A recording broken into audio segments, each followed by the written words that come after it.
형제가 여러분 안녕하세요. 오늘은 3월 29일 목요일 구원 그 이후의 거룩한 삶이라는 제목으로 출애굽기 12장 14절부터 28절까지를 묵상하겠습니다. 14절 너희는 이날을 기념하여 여호와의 절기를 삼아 영원한 규례로 대대로 지킬지니라. 하나님 모세를 통해서 이스라엘 백성들에게 유월절을 제정하십니다. 그래서 어린 양을 잡아서 그 피를 문에 뿌리고 그러면 하나님의 심판이 넘어가는 패스오버 유월절을 경험하게 되는데 그 유월절을 경험하고 출애굽하고 난 다음에 그 다음에 14절에 너희는 이날을 기념하라는 것이죠. 그러니까 하나님께서 우리를 구원하신 그날을 기념하고 생각하고 너희 자손들에게 계속 물려줘서 기억하고 감사하는 너희들의 삶의 시스템을 만들어라는 것입니다. 여러분 중요한 것은요. 지금 유월절 사건이 아직 이루어지지 않았습니다. 하나님께서 그렇게 하실 것이라고 모세와 아론을 통해서 말씀하신 것 뿐이에요. 그런데 하나님은 그 유월절을 지키라고 말씀하십니다. 여러분 어떻게 보면 하나님 되어지지도 않았는데 뭘 벌써 지킵니까? 하나님은 말씀하신 것을 반드시 이루어주시고 이 출애굽 모든 사건을 하나님 기억하셨기 때문에 하나님께서 반드시 이루어주시기 때문에 그 이후까지도 하나님은 큰 픽처를 가지고 말씀하시는 것입니다. 여러분 우리의 구원도 마찬가지예요. 우리가 예수 그리스도를 믿음으로 그 십자가가 내 모든 죄악들을 깨끗하게 하고 내 죄를 사해서 내가 하나님의 자녀가 되고 하나님의 백성이 된 것을 우리가 믿잖아요. 그리고 이따가 살아가지 않습니까? 그러나 완전한 구원은 우리가 죽고 난 다음에 물론 죽기 전에 주님이 재림하시면 죽지 않고 올라갈 수도 있겠지만 주님이 재림하신 다음에 그냥 완성된 구원이 될 텐데 그때 우리는 그 구원에 하나님 백성의 영원한 삶을 누릴 것입니다. 근데 그것이 아직 되지 않아도 우리가 믿음으로 바라보고 감사할 수 있는 것은 뭐냐면 하나님은 말씀대로 행하시기 때문이에요. 그렇기 때문에 이스라엘 백성들에게 믿음으로 그것을 바라보고 지켜야 하고 구원 이후까지도 하나님께서 말씀하시는 것입니다. 15절 너희는 이래 동안 무교병을 먹을지니 첫날에 누룩을 너희 집에서 제하라. 무릇 첫날부터 일곱째 날까지 유교병을 먹는 자는 이스라엘에서 끊어지리라.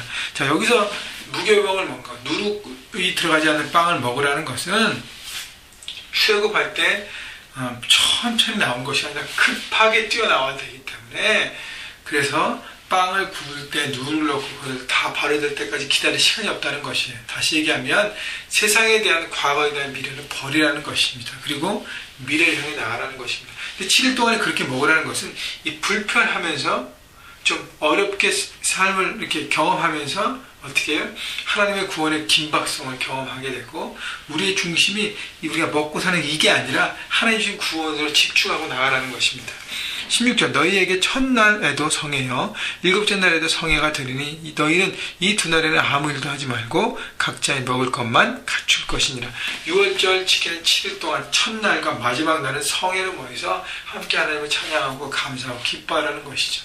기본적인 먹을 것만 가지고 여러분 그 얘기는 뭐냐면 우리에게 중요한 것은 하나님과의 만남과 그 다음에 하나님의 백성들과 함께 누리는 시간이 중요하다는 거예요. 그냥 기본적인 먹을 것만 있으면 우리의 집중될 것은 하나님과 함께 예배하는 그 시간에 기뻐함으로 나가라는 것입니다. 여러분 중요한 것은 내가 얼마나 잘 먹고 잘 사는 것이 아니라 하나님과의 만남을 통해 내가 기뻐하고 즐거워 하나님의 구원에 감격하고 있는가를 우리가 돌아봐야 하는 것입니다. 그것이 우리가 이 땅에 매일매일 살아가면서 우리가 집중하고 나가야 될 것이죠. 17절 너희는 무교절을 지키라. 이날에 내가 너희 군대를 애굽 땅에서 인도하여 내었음이라. 그러므로 너희가 영원한 규례를 삼아 대대로 이날을 지킬지니라.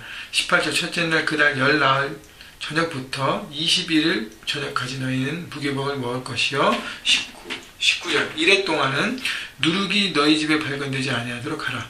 무릇 유교물을 먹는 자는 타국이든지 본국에서 난 자든지를 막론하고 이스라엘 회중에서 끊어지리니. 20절 너희 아무 유교물이든지 먹지 말고 너희 모든 유하는 곳에 무교병을 먹을지니라. 여기서 말하는 또 누룩의 의미는 거룩한 삶을 얘기하는 거예요. 집 안에 누룩을 모두 제하라는 것은 거룩함, 죄에 떠나서 구별된 삶을 살라 그랬는데 보세요. 20절에 너희는 아무 유교물이든지 먹지 말고 너희 모든 유하는 곳에서 무교병을 먹을지라. 특정된 곳에서만 무교병을 먹는 것이 아니라 모든 곳에, 내 삶의 모든 현장에서 무교병을 먹으라는 것은 내 삶의 모든 현장에서 거룩한 삶을 살라는 것입니다. 거룩한 구별된 삶.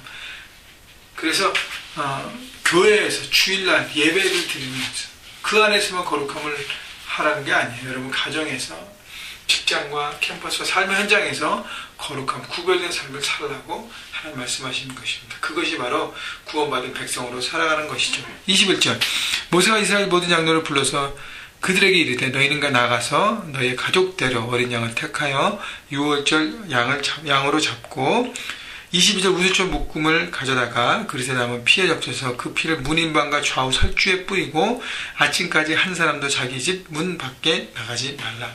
자, 이제는 드디어 모세가 장로들을 불러서 백성들에게 어린 양을 잡고 그 우수초에 피를 발라서 문에 뿌리라고 얘기합니다. 여러분 구원받는 데 필요한 것이 뭐냐면 믿음이에요. 그렇게 문에 피를 뿌릴 때 하나님의 심판의 사자가 넘어간다는 것은 믿을 때만 뿌릴 수 있습니다. 믿지 못하면 아니 이게 무슨 이상한 행동이야? 라고 생각할 수 있잖아요. 그죠? 믿음이 필요한 것이죠. 그리고 그것대로 순종함이 필요합니다. 자, 그래서 어린 양의 피를 바르면 살 것이라는 믿음, 예수 그리스도의 보혈을 믿으면 우리 모든 죄악을 사하실 것이라는 믿음을 가질 때 그 믿음이 우리를 구원케 하시는 것입니다. 자, 그래서 24절 너희는 이 일을 규례로 삼아 너희와 너희 자손이 영원히 지킬 것이니 여러분 신앙은 물려주는 것입니다. 우리 세대만 끝난 것이 아니라 다음 세대에 물려주는 신앙. 여러분 형제교회가 다음 세대에게 본이 되는 신앙, 그래서 물려주는 신앙을 갖고 살았으면 좋겠어요. 그래서 우리 예배와 묵상과 거룩한 삶을 통해서 보여줘서 그렇게 후세들에게, 다음 세대에게 나누는 삶이 되기를 주님의 이름으로 축원합니다. 27절 너희는 이르기를 이는 여호와의 유월절 제사라.